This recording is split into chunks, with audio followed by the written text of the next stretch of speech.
Iran പരമോന്നത നേതാവ് ആയത്തുള്ള അലി ഖമനേയിയുടെ വധത്തിന് പിന്നാലെ പാകിസ്ഥാനിൽ സംഘർഷം രൂക്ഷമാവുകയാണ്. മരണസംഖ്യ 22ആയി. 200-ലധികം പേർക്ക് പരിക്കേറ്റു. ഖമനേയിയുടെ ചിത്രങ്ങളുമായി ഇറങ്ങിയ ജനക്കൂട്ടം UN ഓഫീസുകൾ ആക്രമിച്ചു. ലാഹോർ ഉൾപ്പെടെ പല നഗരങ്ങളിലും സംഘർഷം ഇപ്പോഴും തുടരുകയാണ്. കറാച്ചിയിൽ വലിയ പ്രതിഷേധങ്ങൾ നടക്കുന്നതിന്റെ ദൃശ്യങ്ങളും ഇപ്പോൾ പുറത്തു വന്നിട്ടുണ്ട്. ഇന്നലെ US കോൺസുലേറ്റിനെതിരെയുള്ള ആക്രമണം നടത്തിയവർക്കെതിരെ കോൺസുലേറ്റിന് ഉള്ളിലുണ്ടായിരുന്ന സുരക്ഷാഭടന്മാർ വെടിയുതിർത്തിരുന്നു. അന്താരാഷ്ട്ര വാർത്താ ഏജൻസികൾ നൽകുന്ന വിവരമനുസരിച്ചാണെങ്കിൽ 22 പേരാണ് കൊല്ലപ്പെട്ടത്. 32 മരണമെന്നാണ് പ്രാദേശിക മാധ്യമങ്ങൾ റിപ്പോർട്ട് ചെയ്തത്. കറാച്ചി വലിയ സംഘർഷത്തിലേക്ക് നീങ്ങുന്ന കാഴ്ചയാണ് പുറത്തുവരുന്നത്. വിഷയത്തിൽ പോലീസിനോട് സർക്കാർ റിപ്പോർട്ട് തേടിയിരുന്നു. US കോൺസുലേറ്റിലേക്ക് ബാരിക്കേഡുകൾ തകർത്തു കയറിയ പ്രതിഷേധക്കാർ ജനാലകൾ അടിച്ചു തകർക്കുകയും കല്ലേറ് നടത്തുകയും ചെയ്യുകയായിരുന്നു. അതേസമയം പാകിസ്ഥാന് ഇത് അശാന്തിയുടെ കാലം തന്നെയാണ്. താലിബാനുമായി നടക്കുന്ന ഏറ്റുമുട്ടലിൽ പാകിസ്ഥാൻ ഇപ്പോൾ കനത്ത തിരിച്ചടിയും നേരിട്ടു. പാകിസ്ഥാന്റെ പ്രധാന വ്യോമതാവളങ്ങളിൽ താലിബാൻ ആക്രമണം നടത്തി.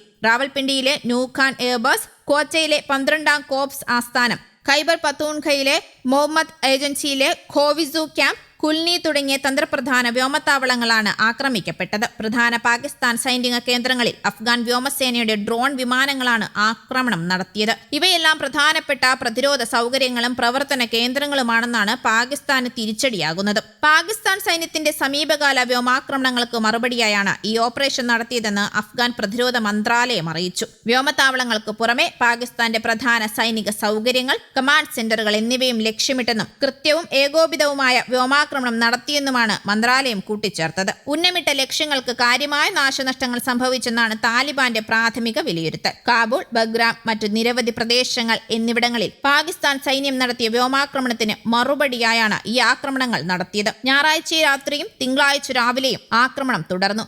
അഫ്ഗാന്റെ വ്യോമാതിർത്തിയിൽ കൂടുതൽ ലംഘനങ്ങൾ ഉണ്ടായാൽ ഉചിതമായ പ്രതികരണം ഉണ്ടാകുമെന്നും പ്രതിരോധ മന്ത്രാലയം വ്യക്തമാക്കി.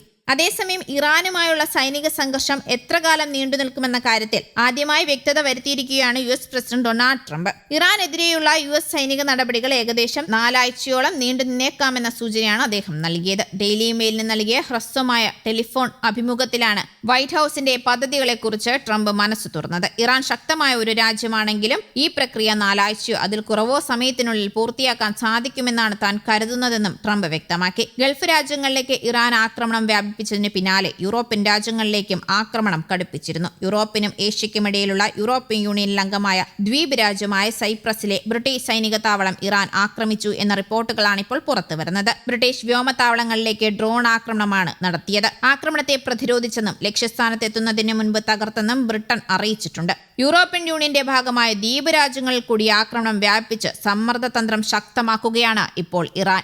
News desk, Kerala Kaumudi.